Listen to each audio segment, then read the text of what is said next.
she escaped a civil war as a child. Years later, she would be accused of betraying the country she now represents.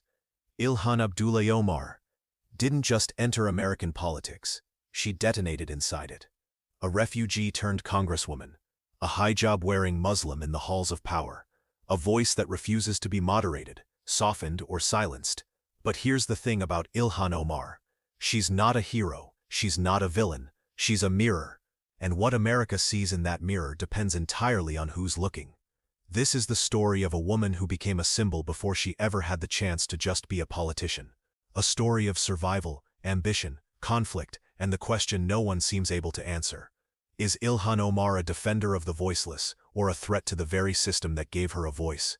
Ilhan Omar was born into a world that was already fracturing. Somalia in the early 1980s was a nation under the iron grip of President Siad Barre, a military dictator whose regime ruled through fear, suppression, and clan-based favoritism. By the time Ilhan was old enough to understand the world around her, that world was collapsing. Civil war erupted in 19... Supporters of Omar often point to this chapter of her life as foundational, a childhood shaped by violence, displacement, and loss. Critics, on the other hand, rarely engage with this part of her story at all.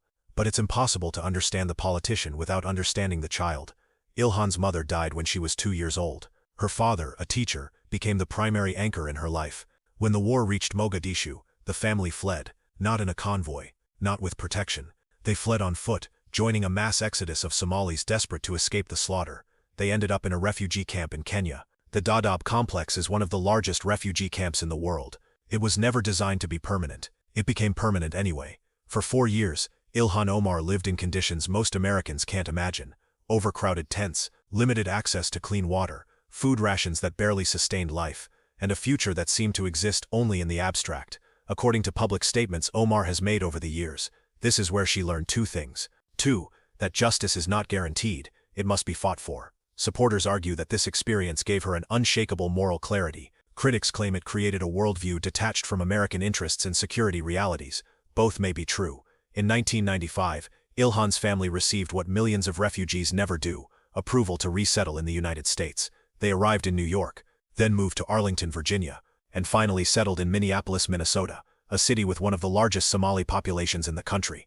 Ilhan Omar was 12 years old when she stepped onto American soil. Imagine being 12 years old. Imagine learning a new language, navigating a new culture, and trying to understand a country that views you with a mix of curiosity, pity, and suspicion.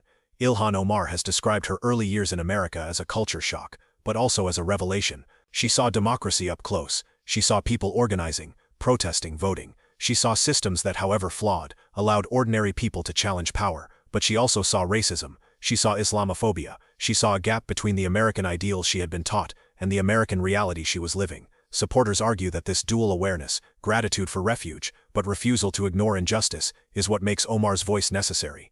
Critics argue that it makes her perspective adversarial, unable to fully embrace the country that saved her. Omar excelled in school. She learned English rapidly. She became politically aware early, volunteering for local campaigns, attending community meetings, and watching how power worked in her adopted city. By the time she graduated from North Dakota State University in 2011 with a degree in political science and international studies, Ilhan Omar had already made a decision. She wasn't going to just participate in the system. She was going to change it. Ilhan Omar's political career didn't begin with viral moments or national headlines. It began in the trenches of Minnesota's progressive movement. She worked as a community organizer. She served as a senior policy aide to a Minneapolis city council member. She learned how legislation worked, how coalitions were built, how power was negotiated behind closed doors. In 2016, she ran for a seat in the Minnesota House of Representatives. Her opponent was a 22-term incumbent. She won. Supporters saw it as a David versus Goliath story. A refugee, a Muslim woman in a hijab, a newcomer who beat the establishment. Critics saw it as the beginning of something more troubling,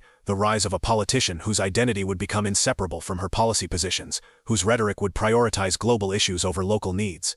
Omar served in the Minnesota House from 2017 to 2018. She focused on education, criminal justice reform, and housing. She built a base. She became a known name.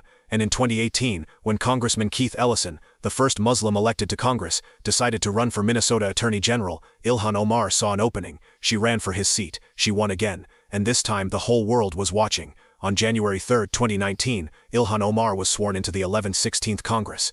She was one of the first two Muslim women ever elected to the U.S. House of Representatives. The other was Rashida Tlaib of Michigan. But Omar didn't just make history for her identity, she made history for her alliances. Within weeks, Omar had become part of an informal group of progressive freshman lawmakers who would come to be known as the Squad, the Core Four: Alexandria Ocasio-Cortez, New York; Rashida Tlaib, Michigan; Ayanna Pressley, Massachusetts; and Ilhan Omar, Minnesota. Supporters argue that the Squad represented a long-overdue shift in American politics: young, diverse, unapologetically progressive, willing to challenge not just Republicans but the Democratic establishment itself.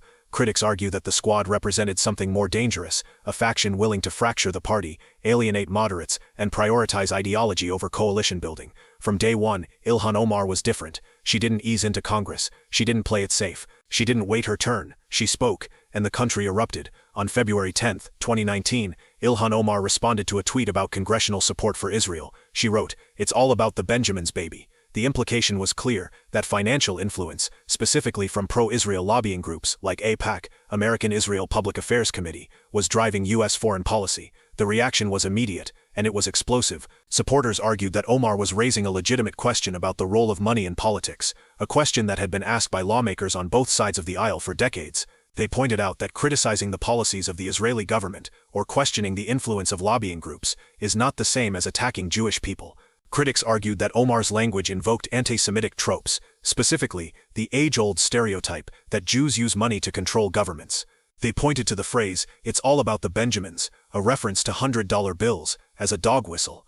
They argued that singling out AIPAC, while ignoring other lobbying groups with far larger budgets, revealed a bias. Within 48 hours, Omar was condemned by Democratic leadership, including Speaker Nancy Pelosi, Republican leadership, including House Minority Leader Kevin McCarthy, Jewish advocacy organizations across the political spectrum, editorial boards of major newspapers. Omar apologized. She tweeted, "Anti-Semitism is real, and I am grateful for Jewish allies and colleagues who are educating me on the painful history of anti-Semitic tropes." But the apology didn't end the controversy, because less than a month later, she spoke again.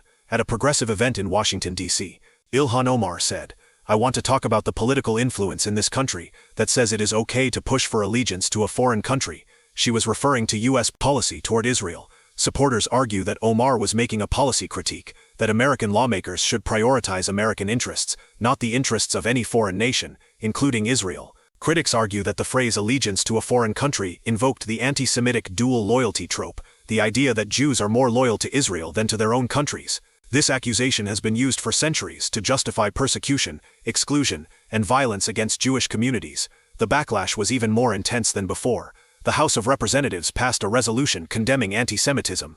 It didn't name Omar directly, but everyone knew who it was about. Supporters of Omar felt she was being silenced for speaking uncomfortable truths. Critics felt she was being reckless with language that endangered Jewish Americans. And in that moment, Ilhan Omar became the most polarizing member of Congress. By mid-2019, Ilhan Omar required a level of security rarely seen for a freshman congresswoman.